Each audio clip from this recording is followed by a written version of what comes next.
holy crap, this is so much more scalable and just easier than having to spend a ton of time taking photos and stuff, uploading it. Made $100,000 in a month. Whoa. Yeah, 20,000 units. It was just like every dollar. I was taking credit cards from like my mom. I just need cards. I have the cash. The cards just don't want to run. I'm happy to see everyone's leaving the Amazon space because it just opens up more of a market for me. Oh, I just have fun doing it. It's a game. Like, it's a game to me. Like I literally just have fun like building. What is up, guys? Welcome back to another episode of the Side Hustle Experiment Podcast. Today we got Steven. He did $7.2 million last year doing online arbitrage, and that included a $1.7 million December. What's going on, man? Thanks for being here. Appreciate you having me. And we try not to get too boring in like the intro stuff, but I am curious when did you start and how you got so fast to where you're at now? So, one of my favorite strategies is called the Chad Scaler method. You just put all of your effort, time, and money, and don't put anything from the business for the first few years, and just let it grow. Like, just let it run. Like, don't get fancy with, like, everybody tries to get fancy with, like, all of these little things, like, profit first, I'm going to take this off, this and that. Screw that. Build the business, and then if you can build it up big enough, you can live off of all the other fun stuff that comes along with it, like credit card points and Rakuten. Those kinds of things is the Chad Scaler method of how to, like, stay alive and scale incredibly fast. But if we go a little bit past before that, for the last probably 10 years ago, I started reselling stuff on eBay. I would buy stuff from kids in school. I'd put ads out on my Snapchat, like, hey, I'm looking to buy iPhones, iPads, gold, silver, electronics, like just laptop, like anything I could flip for a profit. Buy a silver coin for $5 in school, flip it for $30 on eBay, or buy like their old shattered iPhones that they threw in a drawer that they don't think is worth much. I'd give them $20, sell it for $100 on eBay. So I did that all through like high school, and then I started like going to garage sales and thrift stores, and like Ross Dress for Less. Just kind of was actually I guess it's early RA. And then after that, I kind of took a break from just reselling in general. I had a good job in high school making $52 an hour as a commercial roofer. Dang. So like Wow. I was printing then in high school. Then like I don't know, like second year of college, I was just starting to get tired of roofing. And I started reselling eBay again, and then I was like mainly going like auctions. I was hustling Facebook Marketplace, thrift stores. I really had a good network of thrift stores. Like I'd be going in the back rooms. I'd get additional discounts. Like really the things, if you're going to scale up retail arbitrage, the same tactics were used then. And then this was what, like probably May or June, like 4 or 5 years ago, I was moving to Florida at the time with a girlfriend. And I was like, well, I can't bring all my eBay stuff to there because I'm living in an apartment with 4 other roommates. So I had to figure out another way to make money because getting a job was not an option. And I stumbled across like somebody about doing like books. And once I understood the potential in books of just like, all right, everything's done on the front end. Like you just have to buy the books, ship it in, Amazon does the rest. I was like, holy crap, this is like so much more scalable and like just easier than having to spend like a ton of time taking photos and stuff, uploading it, like shipping out myself, like all those kinds of things. So after I did bucks for a few months, like I scaled that up. I think I was doing like 20, 30K a month on bucks. Then I like started doing retail arbitrage, and then somebody recommended me to go to Grocery Outlet, and I had a ton of success then. So with Grocery Outlet, like I scaled it up. Like I'd have routes I'd go like once or twice a week. Like I'd drive. I know, John, you're from Philly. Like I would drive from my house up and around all of Philly.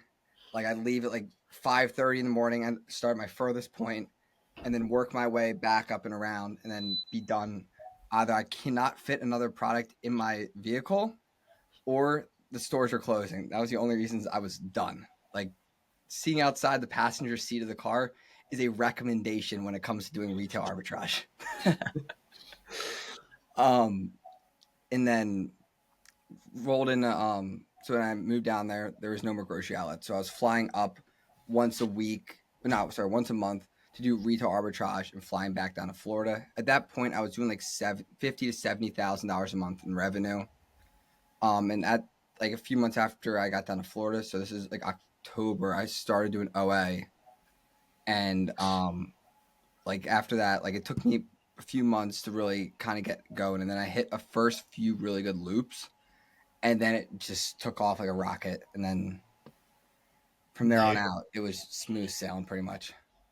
Yes, I want to talk about the loops, man, because I feel like when I was back in the day, my doing that, I was doing a lot of loops and that type of thing. And from my understanding, you have a similar strategy to how I ran my business, except for you've done like triple the volume in a year. So how do you scale those like little loops like that, or is that the majority of your business, or you have a lot of wholesale? There's some wholesale in there. It's just a mix of everything. Okay. Like it takes a long time. Like some loops, like I developed one, like finalized it a few weeks ago. I think I've been working on it for a year. No way. Yeah. Okay, so explain to the people, because even people in online arbitrage, I don't know if they know exactly what a loop is. So, can you give it like an example back in the day of like one of a really profitable one that won't be too revealing or whatever? Trying to think of oh my gosh, the one that was hard too. Like try to explain this. It's hard, like because it's hard to talk about an old loop because a lot of the times at some point they come back. Okay. What about one that a brand gated, something like that, or a brand hopped on the listing, things like that? I didn't deal with much brand gating. Okay. So with that being said, I really like I had some brand gating, but like never like here's maybe not a loop as a strategy we used to do. We used to like price match a ton. Like Stanleys and stuff at Shields. Like we would just be fighting in the chats and just getting price matched orders and pushing that through. And that worked great for years until they clipped it at one point. But what was your price match? Like how much were you getting these for? Oh, I don't remember exact price, but we were price matching for like a long time. Like just getting them to find any website with a sale that we couldn't get volume from and just hitting a price match online. Like my biggest price match, I think, was like $18,000. I got wild at some points on the price matching. Like, damn. Like 18,000. Like it was like 800 units. Not bad. Yeah. So it's really, I can't really go into specifics of a lot of loops. Yeah. If I planned it, I could have probably gone into some, but yeah, like loops are just like figure out something you can repetitively do that works. So without going into it, what were you working on for the last year? Like what goes into it? Just testing, figuring out, playing with it. Like jigging, is it jigging? Is it is like where's the issue in the product, like in general, like what little aspects? Because like I had a loop about a year ago. Can't go to specifics on that. I'm sorry. Like this is like insider of the business. No, that makes sense. I made $100,000 on a loop, like in a month. Whoa. Damn. Yeah, 20,000 units.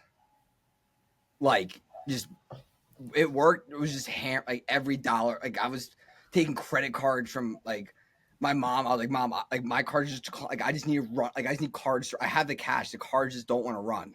Like they're just because there's so many transactions, and I ran one, and it was huge. But it's like finding I guess the best thing in the loop is like if you know exactly what it is, and it's just working it backwards over time to figuring out how people are doing it. Do you have like scripts for any of this stuff to like get the checkouts? Because I know some stuff they have like a 2 limit, right? But you can place a bunch of orders. Do you just manually do it, or do you write scripts? No, I have VAs that do it. Okay. Yeah.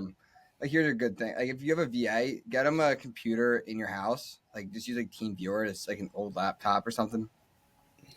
and put it in your house so you have a local US IP, which helps on some stuff. Okay. Just like, so then the orders don't look like they're from the Philippines, Pakistan, wherever they're coming from. Like, at least it looks like it's coming from the US, which does help a lot with order cancels. When you go into finding this stuff, do you storefront stock and then try to find it, or are you manually sourcing random websites? Like, how do you find something brand new, or is it just intuition off of what you might see trending on Somebody will stuff? send me something often. Like, people come to me and be like, "Hey, can you crack this? Like where, like how are like here's that, like here's A, here's C, figure out B." And that also happens quite often with me because I think I've kind of gotten a reputation for really good at breaking through stuff. Mm-hmm. So with that being said, I have people coming to me at like, "Hey, can you figure this out?" I wonder how much money you could make working for these brands if they hired you to be like, "Hey, you got to stop all this stuff." I bet they'd pay you millions of dollars, dude, because you're probably like taking so much revenue Oh from my them. gosh, yeah. Like, it's what my specialty is like in the stuff. It's like, it's not low hanging. Like, it's not the store. Like, my storefront is extremely hard to break through. Like, obviously there's gonna be some stuff that's, I'm not trying to toot my own horn either. Like, I'm not like the greatest thing alive, but like a lot of my stuff is like, it's extremely hard to break through it, of like where it is, the price point, this and that. Obviously there's some things like I have VA sourcing. Yeah. Like, we'll buy 10, 20 of, like, that's easy, but the bread and butter is different. Well, what do you think? Actually, what do you got, John? I'm going to save that question. Well, before we got started, you said you're very bullish on OA. A lot of So, people are not bullish on OA at this point with all the regates and everything going on. So make your case. you probably, I don't know if you follow me on Twitter, but you see me always. I'm popping in hate. I'm negative as fuck, but dude, I'm just trying to give a different perspective. I don't like OA for new sellers. Let's get this straight. If you started selling prior to a year ago, I am not bullish on OA for you at all. You're better off going to wholesale because they're smaller brand. It's way harder to do OA with a lot of smaller brands. So like, but people who've been selling, like, I'm happy to see everyone's leaving the Amazon space because it just opens up more of a market for me. I'm not sure for how long the bullish run can go for, but with everybody leaving, there's still the same demand for the products. So with the same demand and everybody leaving, means my velocity is going up, my buy box share is going up, the prices are rising because those sellers, you like prior to, like, we'll just use Nike as a great example. Prior to the Nike regate, like, didn't matter if people were making money or not. If gurus are pumping people into Nike, just sell Nike products, this, that. Like, there's always a new flow of new sellers coming in who are breaking even, losing money, or maybe making a little bit. Versus now, that new flow is done. So now you have to be profiting for it, or you're running a charity, and nobody does Amazon for a charity. Mhm. So, like, if you're not making money, you're out of the space, or you're leaving the space now, which you see a ton of people doing. For someone who's doing very well in the space, like, I'm super bullish on it because long term, I think I'm gonna, like, there's gonna be more and more market share as less and less people are there. As in, you see a lot of these other sellers, like even like, Amazon Lits of the world, the like all the, like, people who've been selling for like 10 years. There's brands that we can't even touch because they had it years ago on regates and stuff like that. So as the time goes through, I think like being able to sell a lot of the big brands will become extremely valuable. Yeah, you think they won't re-gut those like for everybody in the future? You're just going to end up being like the sole seller of a lot of these brands. Exactly. And if you can't add new people in, there's no chance of like, there's no more sellers. People don't want to lose money. So either you don't have the best price point, or like like somebody else is blowing you out of the way and is blowing you out of the water on pricing, and you have to figure out what they're doing. If it's OA, wholesale, brand direct, that's something you have to figure out. But like, if people just aren't being able to be funneled in by people selling coaching, on a lot of these big brands anymore, which makes it so there's no new offer counts and you have to be making money.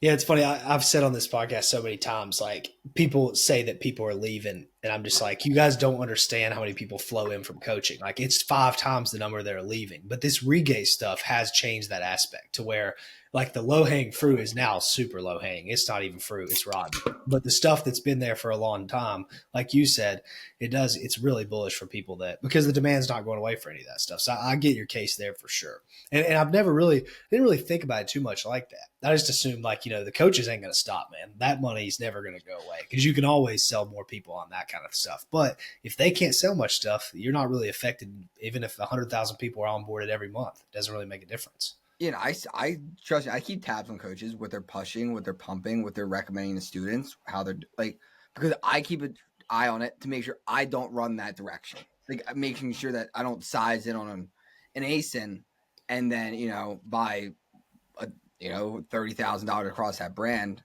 as an example.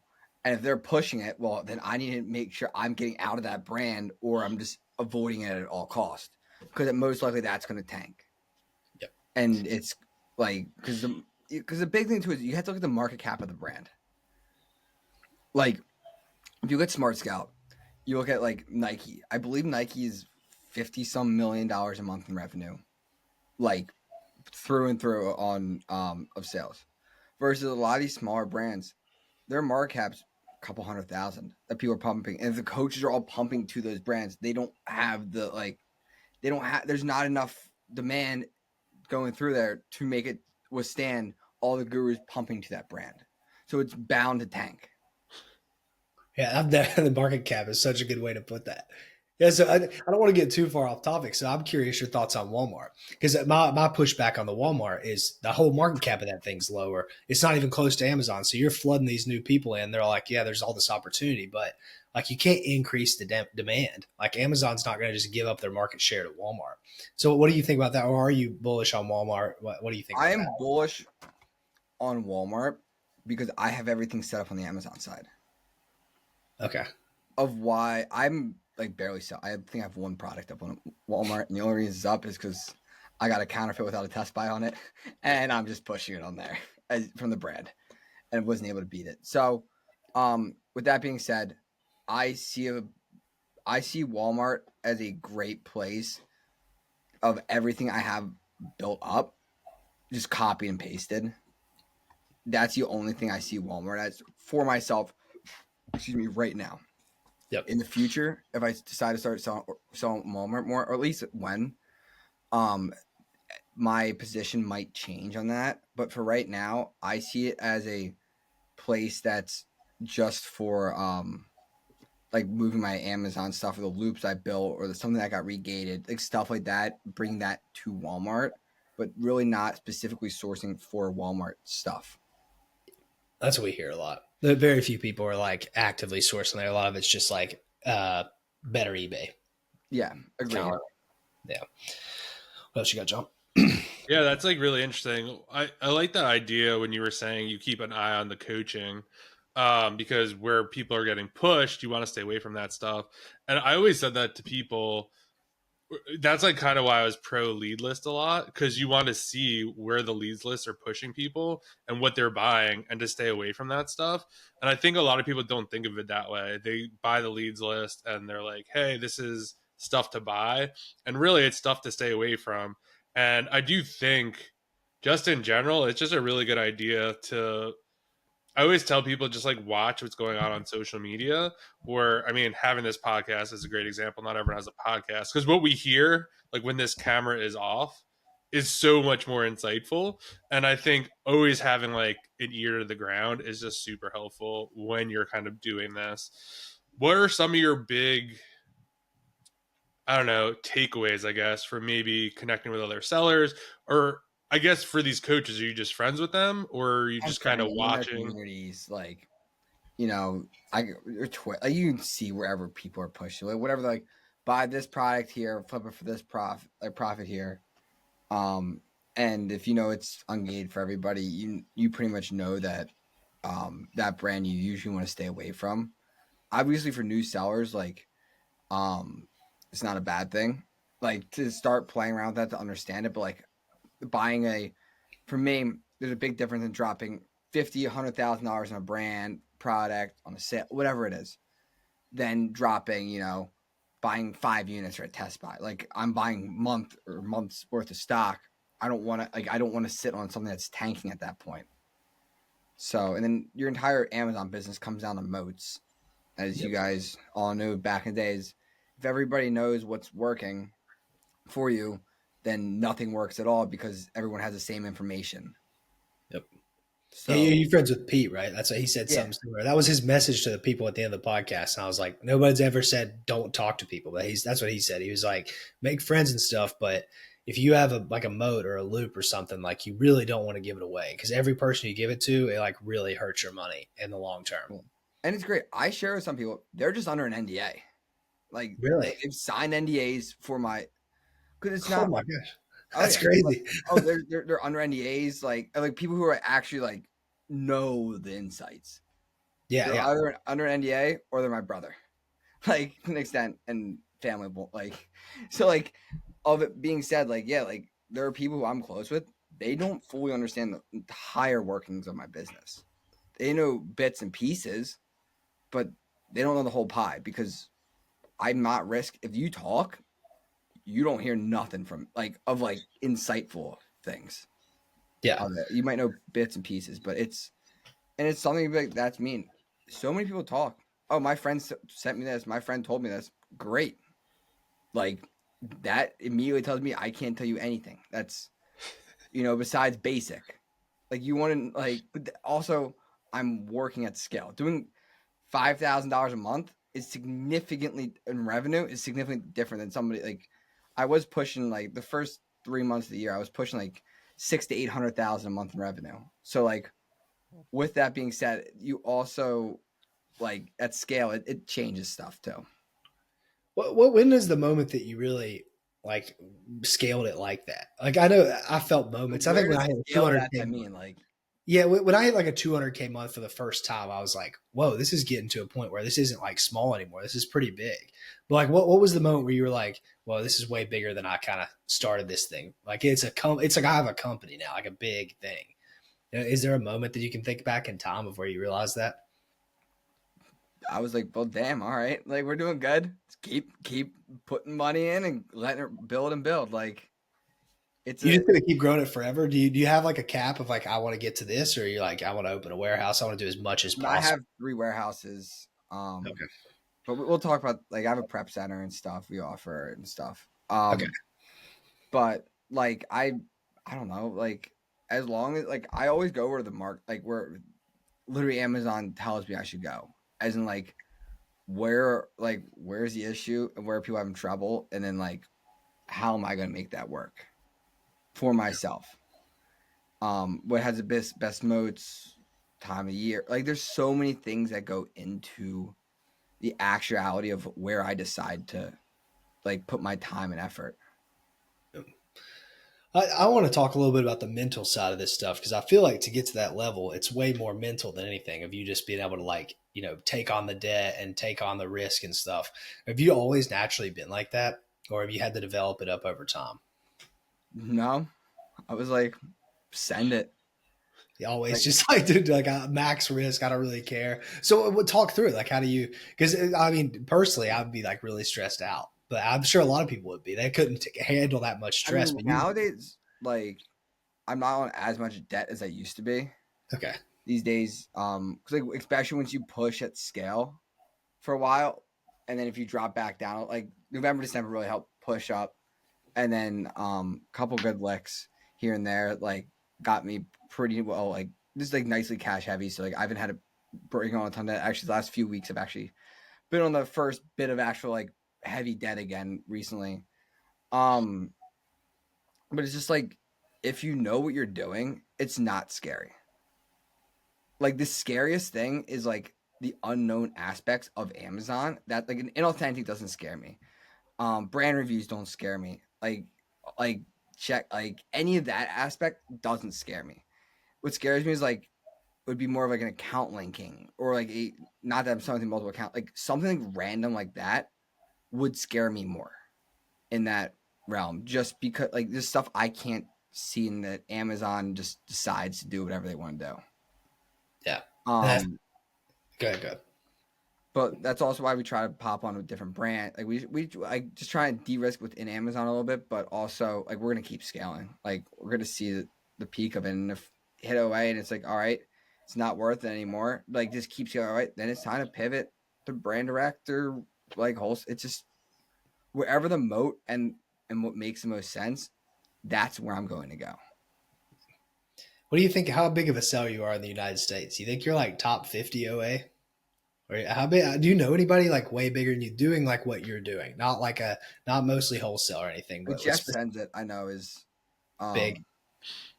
like probably there are some other people who are like they have a massive team. Like I keep myself like there's me Yeah, and that's two what I'm VAs. talking about. It's If like you have me like and a two team of VAs. 30, Like yeah, is like my size, my like of it. Who I have employed. It's not. I don't have a massive team or anything. Like working towards building that out this year. But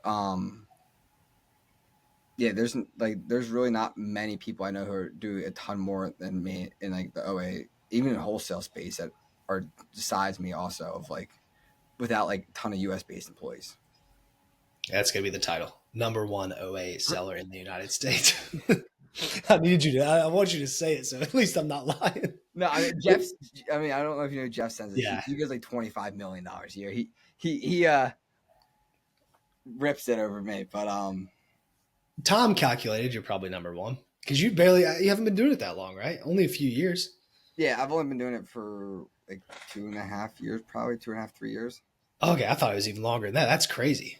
Yeah. Yeah. It's just like Yeah. what I'm good. Like, I was never good at school. Like, I was always great at like figuring out a way. Like, if like I was always a bad test taker, so like math class, like I realized like I could go in the side room. I realized the teacher posted all the tests on like on Google. So I was like, well, I mean, pulled the test off from Google. So like, all right, well, if I can get in my room by myself, I don't need to study for the test. I can just find the test online, figure like, and then just copy all the work out. Like, it's just like I've always been trying to figure out like the area to like just make it a little bit better, a little bit easier. Like that's always been kind of how I have been as a person, just trying to figure out the loop in itself. Yeah, that's a good segue into a question. I always ask everyone on here, like, what's the number one thing that makes someone successful? And one of the things I personally think is resourcefulness. If you have it, which is exactly what you're talking about. It's like when you have a problem and you can resourcefully find out how to fix it. But not a lot of people even have that skill. Like Yeah. I'll cheat my way. I'll do whatever I can to fix this problem. But what do you think is the number one thing that makes people successful in this business or whatever business? Just keep trying, like keep going. And You can't say consistency. Sorry, I forgot to lead with that. That's the one thing you can't say. That's the simple one, right? And that's number one. all right, this is my best thing to say is if you're a corporate person, you've worked a 9 to 5 for 30, maybe not 30, 10 years. You're a very corporate person, like black and white. This is how it is. Why touch OA? It takes a special mind to be good at OA. Like, can you do $50,000 a month revenue? Absolutely. Like, if you're a corporate person, nothing against corporate people, just knowing who you are. Like, you're gonna be way better probably at brand direct, talking to them, emails, wholesale, like that aspect. You're gonna be way better at. Like, OA is a scrappier environment. Like, it's ripping from here to here. Like, it's just there's a lot going on. And like figure out stuff around it, like wholesale, like brand direct, those kinds of things. You're more of a black and white thing. It's really knowing where your skills at, or if you have no money and like you don't want to take on debt, which I don't recommend people do at the start. Like realizing, okay, maybe I'm better at just selling used books for a year, build up that $15,000-$20,000, and then be able to segue into something else. So it's really just knowing of where, like, who you are as a person. And play to your strengths. Yeah. Like I know my strengths and I know my weak. I mean, I think I know my strengths and weaknesses, and I try to always play toward my strengths. Like, if you got me to write an essay, like, good luck. Like, you're gonna think I'm a third grader to an extent. Like, not actually, but like, it just won't be, as good as somebody who's good at it. But my strength has always been, reselling, flipping something, finding that middle ground that nobody's seeing, and like run it. Mm-hmm. What you got, John? So what was kind of so you scaled really quick. So where did you get capital to do this? So I started off. I had some money, like probably $20,000 to start with. Just like I was making great money at the one job, and then also like reselling eBay and stuff. So started off like I started off just like ripping off what I had, and then I did pull a little bit from like investments I had at the time. I had pulled like a couple $1,000 when I was doing RA, and then I learned like what payability was back then. I don't know if you guys remember the craze like a couple years ago with payability. Payability for a little bit until like I had enough like some cash on hand that I wasn't like all right, I need to get this $500 payment from Amazon in 2 weeks before I can go out and do more like RA. So like to bridge that gap, and then the Amex Plum has been like still a great way. Like that thing, like I can usually run up like a couple 100,000 on it, but like there's also a strategy to getting high payments, like which not a lot of people talk about. Is like when people start on Amazon, like you have your Plum, like you run up 5,000, like let's use $100,000 as an example. You're up $100,000, like so you don't want to pay like 10% the first month. Like you pay $10,000, then you're sitting on $90,000. Because like the big thing happens with the Plum is people open it, like all right, I can spend a ton, and then do these small little payments. If you put yourself in American Express, and they've told me this directly too, put yourself in American Express's shoes, like you, like as somebody who's rich, like saying, putting it as your multimillionaire, you're not going to put 10% down and 90% on the back part. You're going to pay at least a large chunk and then another large chunk. Like, so my rule of thumb was always 50% of the balance on the first payment. So like if I spent $100,000, you got to put $50,000 down, and then you probably spend it again and put another 50. Like you just keep rolling that. Obviously, can you always do that? No, but at least the first few months, you need to make sure if you run it up, you pay it down, run it up, pay it down. Because I've seen so many people get destroyed on that aspect. Yeah, they'll cut your limit a ton. I never really knew that, but when I first started getting my credit card, I just paid it all off. Like I thought I didn't use it as debt. I used it as like just for the points. And I remember them increasing me to over a $250,000 limit on the American, the Platinum in like 6 to 8 months of having it. And I was like, I can buy a house on this card. And I never knew why, but that makes sense because I was paying, if I got a $90,000 bill, one shot, I was paying it before the due date was even there. And I guess they like that a lot because it's like, well, this guy, we can trust him because he always pays stuff down. Exactly, and that's what they're looking for in that aspect. So like that's my biggest recommendation, everyone. Because if you put your entire business on one credit card where they don't even give you an exact hard limit, like you lose that, you're cooked. Like that's not a business right there. You can be cooked so easily. Yeah. From one And they will. I've heard people getting cut with like 5% of what their limit was. They just be like, I can only spend like $3,000 on the card. I'm like, yeah, throw it away. On $100,000 to $3,000, like yeah, it's not even worth it. Exactly. Yeah. What else you got, John?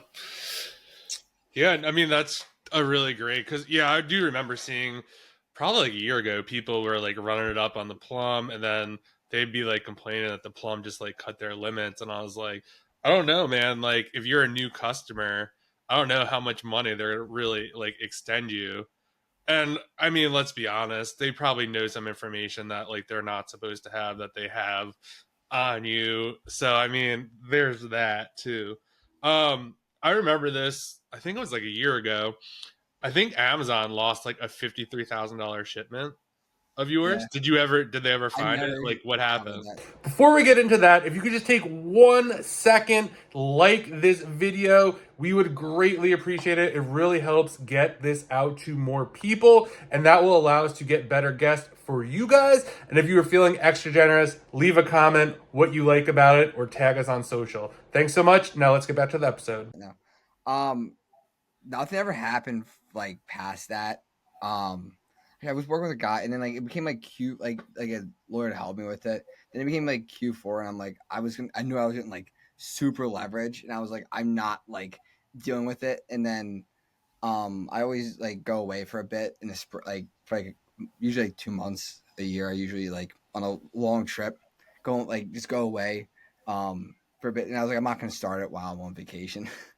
So I was actually meaning to reach out to them to try to get that process going again, because I got the ILAC report that I'm not supposed to have, that like shows like aspects that they screwed up on, that like it was delivered. So they're like, that's the only like hope I have toward it. So I have to get that going again and try to work on that again. Actually, forgot about that for a little bit. 50 grand, just forgot about it. That's I how mean, you it's know like, your intro. but it's like also like, all right, like where I just like keep like, it's just like something that's like over my head. It's like I need to work on it. It's just I haven't. But yeah, no, it is a large amount of money. Don't get me wrong. Yeah, but I mean, I get where you're coming from, dude. I would lose money like that, not that much, but even 10 grand or more. And I'm just like, dude, the process of me doing this is just like way more stressful than me just making more money. I bet you're thinking the same thing. Exactly. Like Yeah. even for like leakage, like the VAs keep track of all that. Like they help go back through all that stuff. Like, always checking the tracking numbers, making sure it was delivered to the right address. Like all those things. Like I wasn't doing that prior to 8 months ago. Like it was just like it was I probably lost so much money in leakage, like ridiculous amount. But it was like I just didn't set it up then. I really didn't know better. Yeah. I mean, there's something to it. I was the same kind of way. Like the more I should have hired it out, because like somebody's got to do it. You're losing like probably hundreds of thousands of dollars over the long term doing that. But to worry about that like minuscule stuff is so difficult. It's like that's way harder than you trying to make like 100 grand. It's just trying to find 10 grand of dog shit somewhere laying Yeah, on the floor. but having a VA do it too is like, they do a half decent job at it. They're at Yeah. least paying for themselves and some. Like at the end of the day, that's how I see it as. It's like at least you're getting some money back. And like my VA's found me a ton of like, they don't even sometimes ship the stuff. Like it just sits at the worst is like Famous Footwear. They like back in the day, they messed up so much stuff back in the day. Like they shipped all from like the stores and stuff. And like if it comes from like a corporate office, like it's so much better usually. But if it comes from a store, like they'd be getting like missing so much stuff like of like the tracking just wouldn't get shipped. It would just be sitting there. But one second, I'm going to use the restroom. I'll pause this really quick. Go for it. Yes, I heard you're talking about the Amazon influencer program, like somebody making a lot of money. Is that what it was? Yeah, someone like yeah, like it's called like I bought a course on it and like I went through it. Like I didn't make much. Like I think I made like $20 from it, but like I just wanted to learn more about it and see what it was like. I just could not see the absolute scalability in it. Like you can do like selling products on Amazon, and then like if I'm also selling products on Amazon and trying to do that, like there'll be some crossover, and Amazon will just Yeah, like not worth it. Yeah. like Yeah, your scale, it's definitely not worth it because you're not going to scale up anytime soon, like where you're at now with OA. But for me, it's more like I just prefer making the content. I'm just in a good spot right now where I'm starting to get brand deals, and like that number is getting higher and higher. And then as you do more and more, it's just like the residuals of work that I did like a year ago, still getting paid out and stuff like that. So I do think it's just a different kind of work. The outsourcing part of it is not as cut and dry as it kind of is like with OA, like, hey, like go source, hey, file for returns, do kind of stuff like that. So that's where I'm at right now. It's like I've done a good job, but now it's time to scale it up. And like how I do that, bring on a helper or whatever, I got to figure out that next part. But I don't know, I really like it. I mean, like there's different strokes for different folks too. Like I'll do. I'm like I'm gonna get so bored of this. Like nothing. Like I'm like this is not my cup of tea. Like I'm like I like the craziness. Like I like this stuff, rock and roll, like hunting, the finding, those aspects. Like Yeah, I'm the exact opposite. So like for the influencer program, I will say there's like little or no bullshit. Like you literally make the video, you upload it. There's like no inauthentic. There's no we lost your shit. Like you didn't ship. It's just like I think I've talked to customer service twice, and it was because like payment got weird, and it turned out like I didn't fill out the form correctly. But other than that, it's like super cut and dry. You log in once a day, you see what your commissions are, and you can't refresh it, which is kind of annoying. So you only see it like once a day. So it's like very low key and just I don't know. For me, it just I really like it a lot, and you get a lot of like residual sales. So if I made a video for this microphone, and if you watch this and then bought like a water bottle, like I get commission on that water bottle too. So it's not necessarily I have to make videos for every single thing to get a commission. So that's definitely a really nice part of it too. That makes sense. And it's kind of like, I guess it's like, as I said kind of earlier, like knowing where your skills at and Yeah. where what you're best at, because like if you don't like the craziness, like OA is not going to be where you're going to want to be. Like if you want something like, you know, a little more chill, like I have a feeling, John, you'd probably like you'd enjoy wholesale a lot more than like the Probably. arbitrage, just because it's obviously not like we're selling much or whatever right now because of that stuff. Like it's just different, like knowing of where you're like where you're strong suit at, and obviously make content and stuff. And it's like, all right, like making content and getting paid for it on that front is like a fun thing for you. I'm assuming. Yeah, and it was kind of like what you were saying before when you were doing like books or whatever. It was like once you like tasted it and you like saw it, and then you just like, wow, okay, like there's a lot here. There's a lot that could be done. There's a lot of potential, and that's kind of how I got into it. And like just kind of like anything else, it was just like I'm doing OA, and then I was like, I don't have time for the influencer program. Like this thing is like stupid. And then I saw someone quit OA. I was making like 10 or 15 grand a month. I was like, wait a second. Like if this person could do this, like I could definitely get to that point as well. I'm not there yet, but hopefully soon. But it's just like you do it a little, you're like, okay, this works. You do a little more, and then I don't know. It just has scaled up to this point, and it's just like makes a lot of sense just to focus a lot of my time and energy on that at this point. And that makes 100% sense. Like Yeah, maybe I felt the same way you did, Steven. I was gonna do it. I made one video and I was like, dude, there's no shot I can do this. Like I need more action too. Like obviously crypto, that's the most action. So I need something that like will keep my dopamine firing. I don't know why. Maybe our brains are too fried from like watching content and all that kind of stuff. We're young, man. So I have the same feeling. I need something that gives me some like energy or whatever. But exactly, yeah, and that's like I'm like if I ever decided to not do Amazon 5 10, like I'm like I know, like I was thinking like this like a few weeks ago. I was like, all right, what would like of my skill set? Like I've always been good at flipping, finding the deal, finding that that little something like other people aren't seeing. So like, if I wasn't doing Amazon, like probably my next thing I would walk into would be real estate, like just fixing flipping, because I'm assuming this is a total assumption. Don't kill me in the chat, guys, but assuming I'd probably be pretty good at finding that stuff if I've had that skill set for the last like 10 years of just flipping products. I would assume once I actually understood it, got my got it down, I'd probably be semi decent at that, like relatively quickly versus someone who doesn't like that much of those aspects.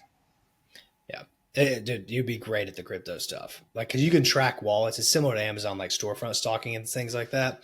And like, I'll give you an example. You'll probably like this. So there's big Telegram groups of like 40,000 people, especially in the peak of like the trading, where these were all people with like not a lot of money, man. They came from TikTok or whatever. And these people would post calls and I would watch these coins go from like $1 million market cap straight to 10 mil. And then they would just dump because I'm like, well, somebody knows like when this is getting called.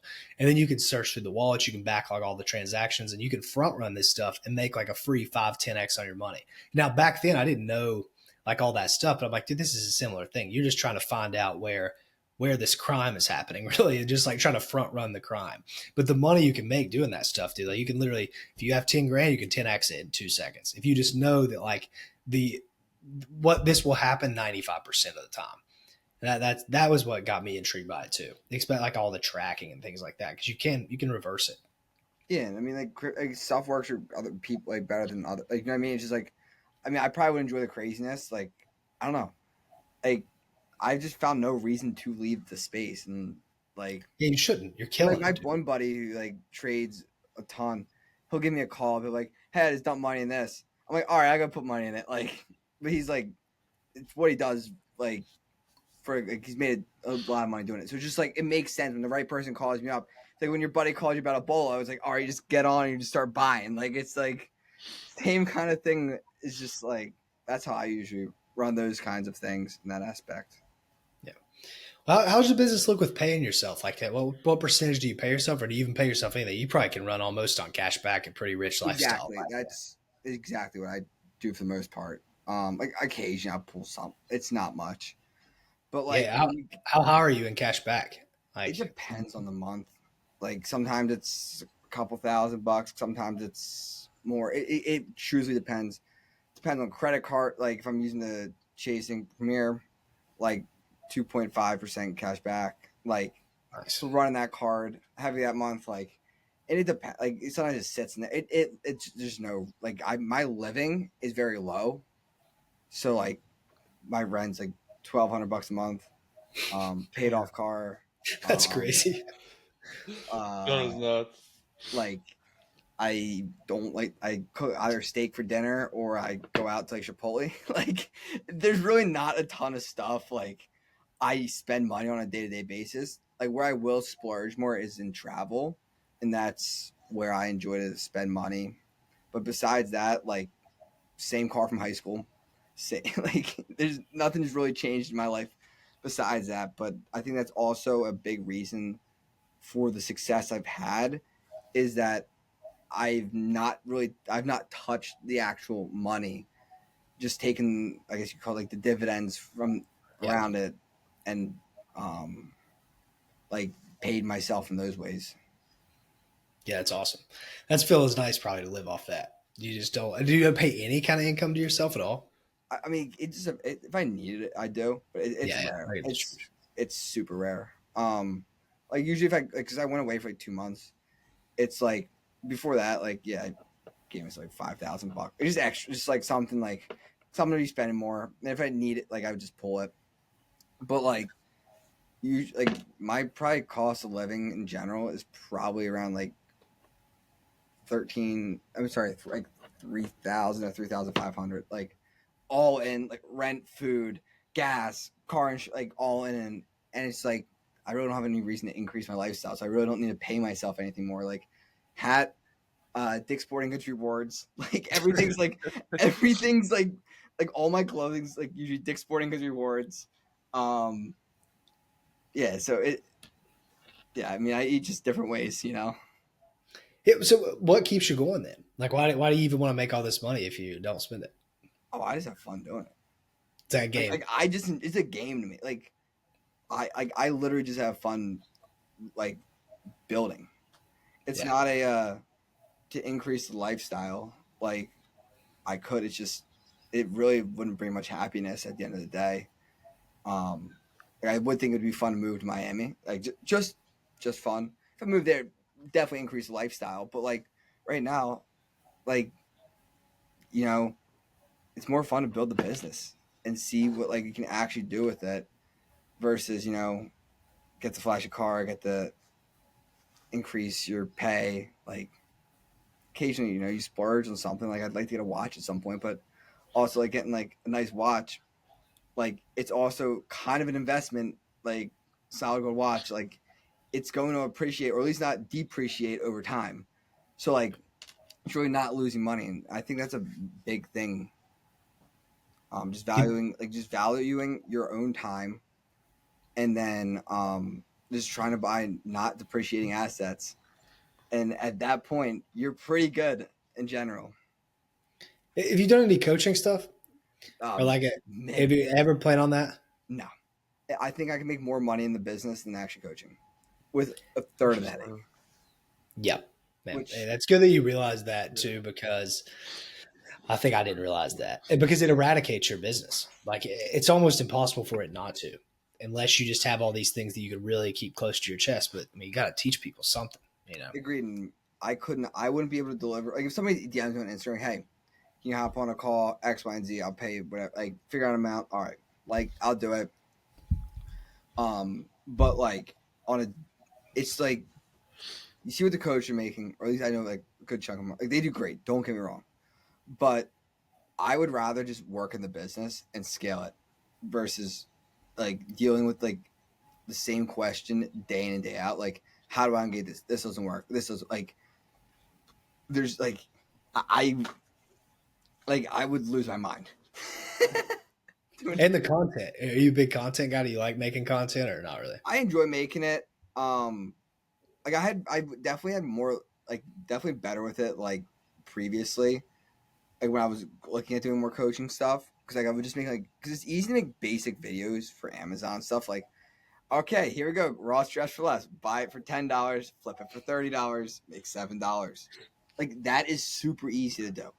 But like if you want to make higher end Amazon content without really going deep in your business, it's extremely hard to do. Like it's easy to make beginner content, but making like really expert content, besides like getting into like just straight account health and like leakage, like obviously I touch on that stuff, but it's really hard like to make it entertaining. Mm-hmm. Yeah, we were actually talking. We had Fast Track FBA on, and that's exactly what he was talking about with content. He's like, account health is like one of the most important things. That, like, no one wants to watch a video on that. Like, they Yeah, want to see someone in Marshalls or running up something at Kohl's, or they don't want to watch you like source. They just want the answers, and it's really hard to almost teach that way because like you're not really teaching them anything. exactly. And somebody who's a good, like a bigger seller, like doesn't want to see that stuff. And truthfully, I'm not like, unless like like a smaller seller, like if you're looking to become friends with somebody, I'm looking to become friends with somebody who's a higher end seller, because to match it, like you don't, like if somebody's doing $5,000 a month, it's your best friend from high school, different story. But like if it's somebody random online, like unless you have something very similar in common or you became friends like you're really not like at scale. You're not looking to really meet a ton of newer sellers, because there's tons of like, you want to use your time. You have to be, you get to scale and bigger, like you have to be really defensive of your time, like where you use it, because everybody wants a piece of the time. They want to do something with you. They want to. It's like breaking down your time to like what actually drives money to the business and what you want to do. Speak a bit more about that. Of like, people trying to take your time. I mean, how is it hard to just to say no to people? Is it took you a while to learn that No, lesson, or I don't want to do it. I don't do it. Like I didn't go. I wasn't at home. Like I love my family. Like I'm taking my mom to Greece for like a week. Like I'm paying for it. Like taking her to Greece. Took my brother to like Indonesia and Thailand. Like I'm very close to my family. Like so, like don't like I don't want anybody to think like I just like my family, but like we have a condo in Florida. It opened up like a few days before Christmas, and then by that point, like the Q4 rush was coming down. Like it just wasn't as constant craziness as Q4 is. So like I went down to Florida a few days before they came down. Like or like Thanksgiving, like I spent here, like spent like just working, because like Black Friday things like is the biggest time for buying for Q4. Like, it's like just having people also respect, like, okay, you don't want to do something, or like, hey, here's another great example. Like, me, me and your brother are gonna go to like X, Y, and Z friend's house. Like, do you want to come? No, I don't want to go. Like I would rather stay home and work. Like, which I will say, like I'll say to my family, like, and even friends, like I'm like, no, I don't, like I don't want to go. I like just being honest with them. Like it hurts them at the start, but it's truthfully what you want to do. Like I'm not gonna go somewhere just if I don't want to go, or there's no benefit of going that I see. Like either I want to, or like, because then you're wasting your time, because you'd still rather be working on your business. yep, it's hard. You don't get FOMO too much on stuff. No, like I usually work when it comes to like phone and stuff. Like I I work like 7 days a week. Like they wake up to bed. I'll just stop, like just in general. But like I enjoy doing that. Like I really do have fun doing it. But like I also do break away for a while. Like I was in uh Indonesia. I was in Indonesia. Then I went to Thailand, the Philippines for a few weeks. Flew the VA out, um, and then um, Japan, Laos, and then I was in oh my gosh, Qatar for a little bit. Like, but that's what I see as like that's what I take my weekend. Like that's my time to more chill out. But like like there's really nothing else I'd rather do besides work, go to the gym, or like hang out with friends, and then it's Maybe go more into that, because so maybe like what is kind of like your work day look like? Because I feel like a lot of times people will be like, oh, like he does $7 million, and then it kind of seems glamorous, like, oh, he has a bunch of EAs, like he doesn't really do anything. Like you're like, I'm making all this money, I'm not really working, but it seems like you work a lot. Oh, I work a lot. So like I have no, like every day is different. What obstacle it is, if it's if it's having to work with a client, if it's like on the prep side, if there's an issue with the account health, I'm gonna call it the VA. Hey, I'm getting order canceled on X, Y, and Z. Okay, what are we like? What's not working on it? What have we tried? What haven't we tried? You know, it just really depends on the day of what obstacles come up. Like I really don't plan my day out that much. Like I know some people like I'm gonna source 3 hours a day, and then I'm going to. It's just like what makes sense at the point. Like turn your phone off, and if you just have work in front of you, you'll find what needs done often. So anytime sourcing, just I always like to poke around, usually at some point in the morning, of what's going on. Like through they just check the email. Make sure the VA is purchasing, the orders are going through. And I think then that's a really good point to turn the phone off, because when we talk to Pete Flips, I think he's like, yeah, sometimes like Steven, he'll just like disappear for like 20 to 48 hours. And we're like, he must just be working on cracking something. yeah, it's like don't take it like I respond when it makes like when I have time to respond. Like when I stop, I'm gonna respond. Like not like don't ever take it personal. Like you know, I'm working. Like I'm not sitting on Instagram scrolling through reels and you know wondering why my business isn't working. Like that doesn't work. Like getting the stuff, pull your pants, like put your big boy pants on, and like getting in the stuff is what works the best. Is this? And then Do you also, have any productivity things? Do you have like a morning routine? Do you caffeinate yourself to yeah, I death? wake up, What? I eat 6 eggs, and go to work. Really? Every morning? Yep. Any caffeine? No, Wow. None at all? no. Damn, that's impressive. It's just like it's like wake up. But like I will work until the work like some nights I'm up working until like late. Like and there's some nights I go to bed early. Like whenever I'm tired, usually, and like there's obviously like there's a difference between like like oh I don't want to do this and like your brain is shutting off at like 12 or 1 a.m. because like Yep. you literally just can't think anymore. Like I'm talking about when it shuts down, you can't think anymore. Like, that's what you call it a day. Let your body wake up when it wants to wake up. I go to the warehouse if I'm in Delaware. Go to the warehouse, and then like sometimes like after work, if the weather's nice, I'm right near the beach, so I go take a little beach walk, come back, work until I'm tired, and do the same thing the next day. Then I try to go out like in the summertime. I try to go to the bar like once a week because just to, like be like a normal like just like make Be a sure I can like human. still be a Yeah. normal person, like have like by myself off because I don't know a ton of people in the area. It's a lot of times by myself, but just like make sure you still have that skill and muscle, like be with other people, like talk to girls, like it's the whole thing. If you just pull yourself into the business, which is a great thing to do for a couple of years, like starting out, but like if you're gonna make a lifelong thing, like if you just are in front of your computer working constantly, like you're gonna become a weirdo probably. Dude, I'm so happy you said that, man. I see that all the time of like the advice of just work all the time, like sacrifice all this stuff. And it's like, yeah, dude, but if you do that and let's say you do get really successful, you're going to look back and be like, what's all this for? Like, because a lot of people are doing it for ulterior reasons of like, I want to get girls, I want to get like better friends, I want to live a better lifestyle. But it's like, if you don't like keep your social skills up and keep that stuff going, you're just going to look back and be like, damn, I did all that kind of for nothing. And I'm happy you said that because I remember when I first started scaling my Amazon stuff, I was like, I'm making it a like goal to every Saturday go out to the bars, like go drink, not even check my phone, just let it be, wake up hungover, let it be. Because I'm just like, if I don't do that, I'm gonna end up just being this freak that sits behind his computer, and then in 3 years I might be rich, but I'm gonna have nobody around me. Yeah, it's Which is so I think weird. really, Like I don't know yeah. how to talk to people. I don't know how to talk to girls. Like, and then technically, what is worse at that point? Like, is it better having no money, working a regular job, versus like not being able to talk to normal people? Like, there's a very like, there's a big thing to say on that. Um, Yep. and like that's really not talked about much. And it's just like, and I'm saying Sunday hungover, yeah, you might have to fight some demons getting out of bed, but you're getting back on the computer and working all day Sunday. Yeah. Like that's not, you're not allowed to be just hungover and like, hungover Sunday. No, it's time to get back up on the laptop. Like, Try your best. get back on.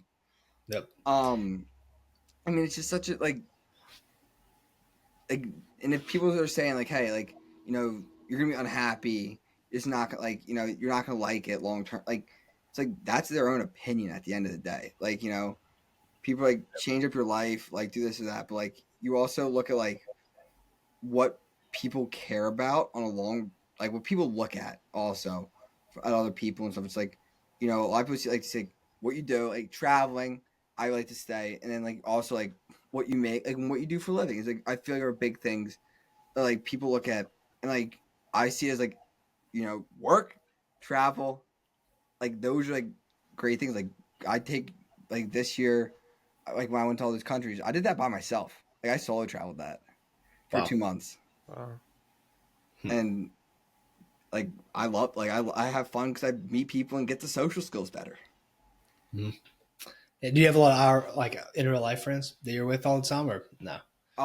Where I'm at in Delaware, no, but like at home, oh yeah, like I still have friends like high school, like I still have tons of friends, like, but like it's and they'll come down here in the summer, we'll hang out and do all that stuff. But in Delaware, I haven't really met a ton of people down here. It's kind of it's like more, it's big in the summer, so there's a lot of vacationers come down. So you meet like a best friend for a night, and then it's like you never talk to them again. Yeah, makes sense. Kind of thing. And What else you got, John? You mentioned do you have a warehouse? Like, do you prep all your own stuff? How does that work? that's so I have a prep center, or I'm part of a Feel big free to plug. This is your plug, Tom.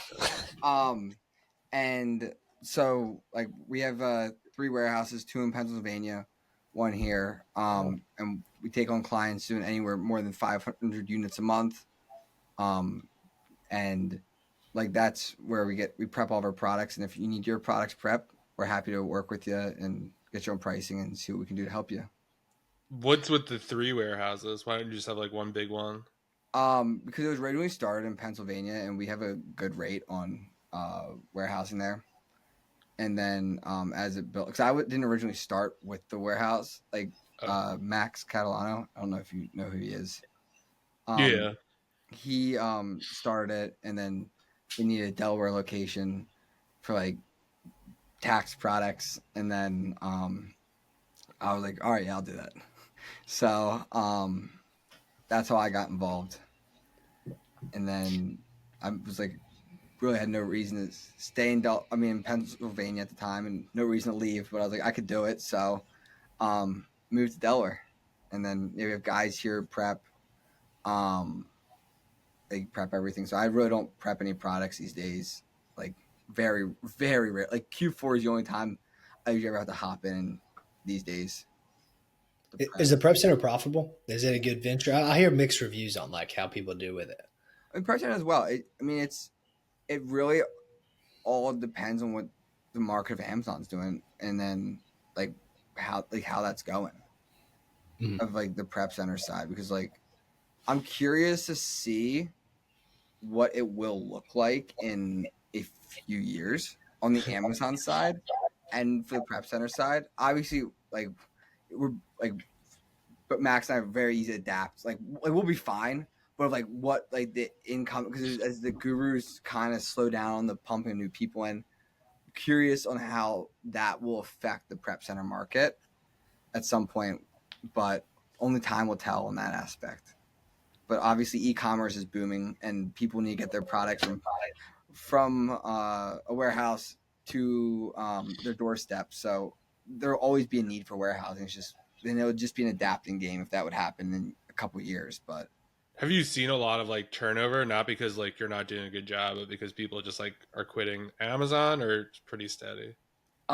it depends. Like it truly depends. Like I would say but everyone's seen the same thing. Is like it's like there's people who've been doing it for a while. Like they don't stop. It's the new people who kind of do it for a few months, look at it as like a little side hustle thing and then stop. Where they come in for Q4, they're there, and then they're done in Q1.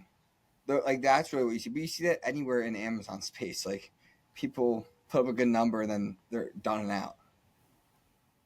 Have you watched a lot of Friends come and go? I know you were pretty like well connected with a lot of people. Have you saw how many people you think you've seen like come and go that you talk to on a regular basis? Because I think back of all the friends I made that I was like, man, I'll be talking to these people forever. And I'm like, now that I'm out of Amazon, they're out of Amazon. I'll never talk to that person ever again. Have you seen a lot of that stuff, like people coming and going like that? I wouldn't say as much to where I'm at just because of like the people I'm talking to on a day-to-day basis. They're pretty big sellers too. So it's Okay. like it's not like they're in here just for a quick Q4 pump and then they're all right. I made my bag. Made $10,000. I'm done. They're more people who've been selling for a couple years, and they're just uh, hitting the pavement hard and like kept keeping it rolling. So I don't see it as much, but on a social media basis of a whole community, yes, there is definitely. I definitely see it there. Yeah, I mean, I'm one of them. The Yeah. turnover there is insanely high, especially guys like what I'm surprised of is guys like me. I was doing over 2 million a year that turn over like that, and I noticed like guys that I knew before. I'm like, that guy probably won't ever quit, and then it's just like he's on to something else too, which is really surprising. But I guess that's just the way thing goes. And why did you quit? I mean, I don't know really your story. Yeah, I mean, man, the big thing was like I don't think I had the tolerance to take on debt. Like you got the tolerance to take it on. I was too worried about stuff, and the combination of that, and then I coached like really hard in 2023. Like I tried to push that really hard, and it eradicated a lot of my edges for one. And then the coaching was stressful because you get a few clients, and like you're down on your luck, like you're very low energy. All that stuff was happening at once, and I had made a lot of money from the coaching and the Amazon in like a few specific months, and I was like, I have enough now liquid to where I can quit this for like years and try to find something else to do. And that was my big way to do it. Like that was I guess the biggest reason. And then I was really into the marketing stuff. So I really thought that was gonna be the future. I was like, man, because you could make $1 million with just the right marketing message and then a lot of traffic at once. Like you could make unlimited money really. So that was kind of the combination of factors. Would you ever see yourself getting back into it?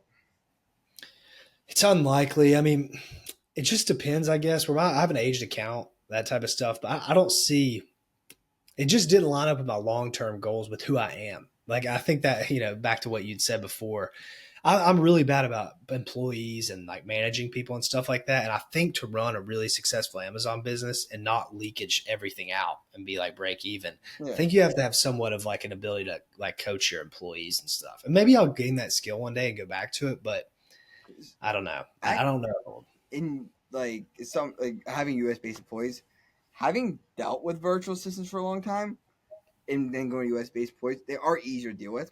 But like Mhm. also learning that skill is a skill in itself of like having to deal with them daily. Like because at any scale of a business, obviously trading is a very rare business, I guess you could say.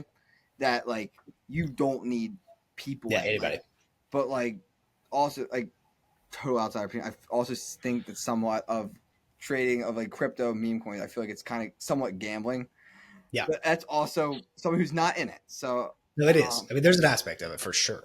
yeah, and I couldn't lie to say half of what I do is not gambling also. So Yeah, it's all a game, which is calculated risk, yeah, man, in the return. I That's feel all it is.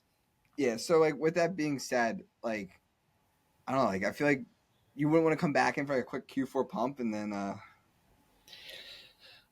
It just depends. I mean, I have to. The problem now is I have no facilities set up. Like I'd have to like relearn. Like I have to get a prep center. I have to get all that stuff. I have to learn how to even like do a lot of the stuff again. I don't know what the like waves are. Like all the stuff I used to sell, there's no way it's profitable. So I'd have to relearn all these different things.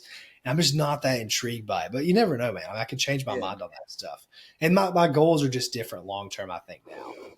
Like having that much debt is, I don't know, man, it just makes me nervous. I've never been a guy that's big into debt. And I learn more and more. I'm like, damn, dude, you got to take on debt. You can't do big numbers without some kind of leverage or you're just going to be dead broke all the time. Yeah, I mean, like, and if you look at any big business in a generalization of like some like like something doing like $10+ million a year of Yep. like across the board, everybody has to take that out for the most part, or you're Yeah. It's giving almost portions of the impossible. business away, like big chunks away, so then they just can work and but like at the end of the day, like it's kind of, I guess it's a skill that kind of just got to get. And it's like, I don't know, what aspects of debt scare you? I don't know. I just don't love it. It makes me like uneasy. But I think it's a lot of how you grow up too. Like, so my family was never like, we were very against debt. Like I was always taught that. Now, what they were talking about was personal debt, which is no shit. You should be against that. But I think it just translated to Amazon because I never needed the debt. And then when I started needing it more, I was like, oh, I'm not very comfortable with this, which maybe I could have got over it. But it also just didn't line up with like the goals I had of like what I was going to do. Like it's hard to explain it, I guess. The ROI on Amazon is like not very high. Now compounded, it becomes very high. But there were just other things that I saw. I can tell you some stories after the pod too that made me change my mind a lot on it. To where I was like, I'm going to go do something else because of these lessons I've learned and the people I talked to. And then I noticed like the biggest sellers I talked to. I talked to some really big sellers too that did, 10, 15, $20 million a year. And their lifestyles, I was like, that's not the lifestyle I want. Long term. Like I want a family, I want all these things. So that doesn't align because these guys are going nuts because they were so leveraged and they like one bad thing would happen and they wipe out 80 grand. And I'm like, damn man, it'd be tough if you had a family and stuff. Yeah, really tough. Yeah, for me, the debt was just like it was more just like not having trust in Amazon. That they could almost like flip the switch on you at any time. And it's like to be running to have like, I don't know, 60, 70K on a credit card, in Q4, then they're like, hey, you can't sell Lego anymore. And you have all this money in Lego. Now that there's Walmart and there's other things to do, but just like thinking through, like, I forgot we had someone on the podcast a while ago, and basically like he was getting charged like thousands of dollars in just like storage fees because Amazon wouldn't release his inventory. He's like, I want it back. And they're like, no, we're just going to keep charging you. So for me, like to just kind of take on all that, I wasn't really even that big debt heavy. Like I pretty much was able to clear all the cards, but it just became too much. Yeah. It's like I have friends who left the space too. And I'm always like, even if you're just like flipping some basic stuff on there, like people are like, yeah, I'm going to put in a retirement fund. I'm like, rather than put in a retirement fund, like if you just like got like a like even do like whatever it is in that aspect, like I'm like, you're going to make it such a better compound on Amazon and you already understand how that works. Even if it was something you spent a minimum amount of time to do, like even if you did a small amount, it's still like going through, like it's still compounding. And if it might not be worth the headache for you, but like, well, here's the big thing, and you're going to relate to this. Maybe this will help you make sense of a lot of this too. What if I tell you that I'll hire you to do something for me? It's just a few hours a week. I'll give you $500 a week. Would you do it for 3 hours a week? Or let's say whatever you make per hour. Yeah, you wouldn't, because especially if it was complicated. Yeah. Exactly. So that's like, I could have kept it on the back burner. I'd go into everything in my life like this. Like you said, you need to go like full in, like dive into it. And that's what I was like, I know that I can keep this Amazon running and I can maybe get a few coaching clients and keep the income up, but how much effort can I put into that other thing? Because if I shut off everything, stop doing everything but this podcast, I can put like 20 hours a day into whatever I want and become an expert. That makes sense. And it's so hard to even an hour, man. Even like we were just talking about doing like a TikTok shock thing. And I'm like, I can't do it. I'm sitting at my computer trading for 14 hours a day. I can't go make TikTok videos, dude. There's no way. Like I'm not going to have the focus. I'm never going to get good at it. I don't even really care if I'm good at it. That's the difficult part about it. I think that's where it came in with the Amazon. Like, I can't focus on anything else because I got to keep this like thing going.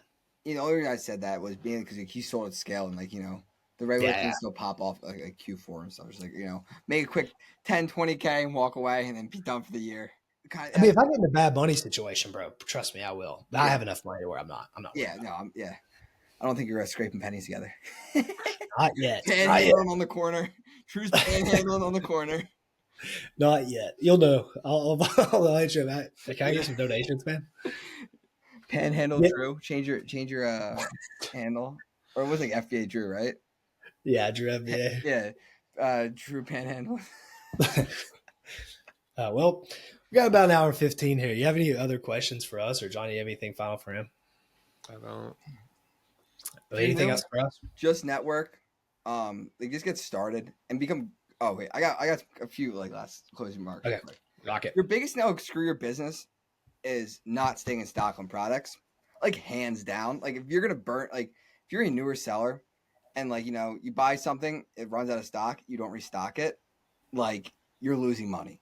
And then planning your restock, if you're buying 10 units a day because you're selling 10 units a day, assuming that the offer count's not like skyrocketing up or like going up significantly, like keep buying units on that because like once you go out of stock, like somebody else is literally taking your lunch money. So with that being said, stay in stock. See something like about ready to tank, obviously don't keep buying it or buy it in general, really. And then what's it called? Just network. Like if you're a new seller, just network with other sellers, and that's gonna be your biggest thing to grow. It's hard, as I've said for a while. It's harder to talk to. Like it's easier for most people. Relatively, most Amazon sellers are guys. It's easier for a guy to walk up to a girl at a bar and talk to them versus sending a DM to an Amazon seller trying to network. Why that is, I'm not sure, but if you can help me understand that, that'd be amazing. So just go DM another Amazon seller who probably also wants to talk to you. Yeah, that's my closing remarks right there. That's good. Anything to plug? And where can people find you and plug your prep center? Yeah, Big Cat Distributions for prep, tax-free locations.